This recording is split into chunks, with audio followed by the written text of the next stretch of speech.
Kyrie Irving said that the Nets don't need a head coach, and Now they don't have for a one. moment they didn't. Well, they have Jacques Vaughn as the Yes, they interim have an head interim. coach Yeah, that's for all but 2 seconds before right. Ime Udoka Yeah. is head. I'm sorry, is headed to be the next head coach of the Brooklyn Nets. I, I'm not sure I would take that job if I were him, but at the same time, you can also understand the immense talent that you're working with, but then you have to deal with what Steve Nash has been dealing with, which includes Kyrie Irving refusing to get vaccinated, James Harden getting traded there, then that falling apart. Now you have this whole Ben Simmons situation. Uh, Yeah, I mean, eesh. I guess what you could potentially say is if the reports are true that Ime Udoka becomes the Nets coach, you wonder then maybe he's just thinking, listen, I already have the shroud of controversy on me already. What? Why not heap a little bit more on Might it? as It well might, quadruple yeah, it down. might just become indistinguishable at that point. Maybe people will forget about my indiscretions on the Celtics if I just go to the Nets and have Kyrie Irving as the focal point of the conversation for the team that I coach now.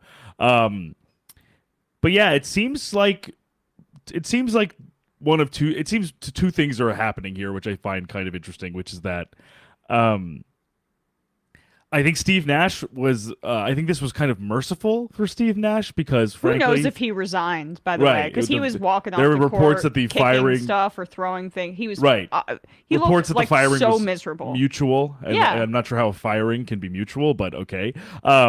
And you're right, exactly. When he got ejected from that Bucks game, he threw something when he was leaving. He seemed absolutely enraged. I've never seen Steve Nash like that in his like 20 plus years of being a public figure.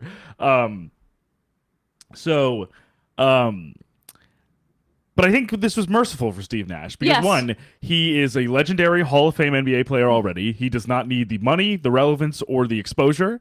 And now, as that person, he can do literally whatever he wants for the rest of his life and not have to answer questions like, have you seen the movie that Kyrie Irving was promoting on his Twitter? Are Which you is familiar now, with the Black Israelite movement? Now Steve Nash can just go home and hang out with his kids in California and like watch soccer if he wants to. yeah, and now that that book is at least number one on Amazon in multiple categories, as promoted by Kyrie Irving, and we'll get to Irving in a second. But I do feel bad for Steve Nash. As Knicks fans, he is our honorary uncle because he is R.J. Barrett's. So, godfather or something. Oh yes, right. Oh my but god, I always forget about that. yeah. So That's RJ was in a press conference speaking about wishing him well and stuff like that. So by the transitive property, I appreciate Steve Nash as part of our Knicks fam, but I just like. Kevin Durant was openly telling people he wanted him fired in the offseason. And it was like that Russell Wilson thing where he doesn't want to be traded from the Seahawks, but if he did want to be traded, these are the four teams that he would go to. Like you have plausible deniability in the public eye that you haven't said something, but you're clearly openly saying things behind the scenes. And I don't know how that relationship worked out. I mean, obviously he's their best player, but that's controversy not just from one guy. That's Durant being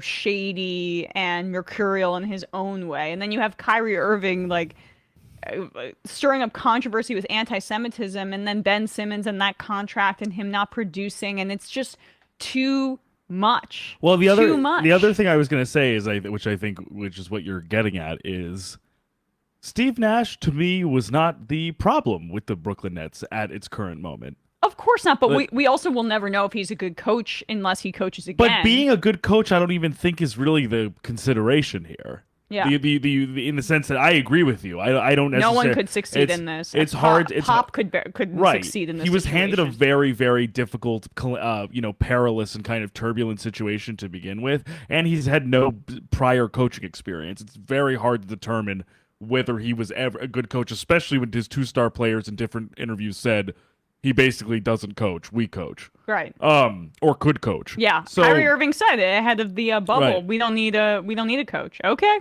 Well, so the reason I say that though is what what the problem is, and the guys on the inside the NBA show on TNT, both Charles Barkley and Shaquille O'Neal made this point is everyone in the conversation in the Brooklyn Nets in the locker room and in the press corps, all of the conversations that are basically going on right now, or at least most of them, are not about basketball. No one's talking about the Nets playing basketball because everything is revolving around whether Kyrie Irving is an anti-Semite. Are the Orlando Magic having this problem? No. Are the Charlotte Hornets? I mean, they had the Miles Bridges thing in the offseason, but at current, Are they? the New York Knicks having this problem? I mean, like the Nets are such a small market team compared to the spotlight on, say, the Knicks or the Lakers. I mean, they do play in New York, but the media apparatus around them is nothing like, or the Celtics, like what you see in these bigger markets. And still, just because of the star power, that's the amount of pressure that this has created. Imagine if this was on the Knicks. I mean, No, Twitter would be a 24-hour hit parade. oh yeah, it's like, and I remain grateful that that did not work out for us. So at the time, I remember, I was pretty despondent, and my boyfriend was like, "I actually think this is a blessing in disguise for us." I was like, "What are you talking about?" And he ended There up we being go. right. But But that's my main point. Besides thinking that Nash actually probably ended up, faring a little bit better than anyone who's going to eventually take this job, is that until this has any sort of actual resolution, and at this point, I don't even know how that would be possible because another thing Charles said on Inside the NBA, which I think is also ringing true, is that anything they do now, which is Kyrie releasing that statement where there was no real apology there in the written statement, but from him and Joseph Tsai, and also the owner of the team, and also he said that not everything in that movie reflects what he believes, so he still didn't fully condemn the movie that he was promoting, and that they said that they're now going to donate to Jewish organizations and things like that. This is way after the fact.